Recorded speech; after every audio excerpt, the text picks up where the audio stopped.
బతుకమ్మ వేరియడం అనేది కూడా ఒక ఆట అన్నమాట. అందరికీ రాదు నిజంగా చెప్పాలంటే. సో, చిన్నప్పటి నుంచి అప్పుడప్పుడు మా మమ్మీ వేరుస్తుంటే టైమ్ పాస్‌కి చేస్తుండే గానీ, ఈరోజు ప్రాపర్‌గా చేద్దామని కూర్చున్నా. నాకు ప్రాసెస్ అంతా తెలుసు కానీ, బతుకమ్మ చెయ్యడం కన్నా దాన్ని పొట్ట నింపడము, సెట్ చేయడం అనేది కొంచెం కష్టమైన టాస్క్.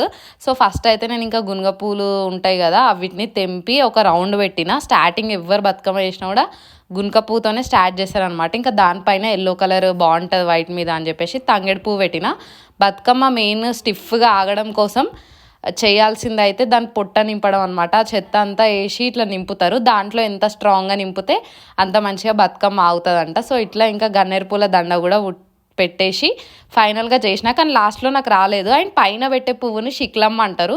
సో, శిక్లమ్మ కోసం అయితే చిన్నప్పుడు ఎక్కడెక్కడి నుంచో పెద్ద పెద్ద ఫ్లవర్స్ తెచ్చి ఆకులతోని అట్లా డెకరేట్ చేస్తుండే. ఇప్పుడైతే సింపుల్‌గా ఇట్లా కానిచ్చేసిన. సో, నా బతుకమ్మ ఎట్లుంది అనేది కామెంట్ చేయండి. మీరు ఎట్లా సెలబ్రేట్ చేసుకుంటుర్రు నవరాత్రులు? అండ్ వీడియో నచ్చితే లైక్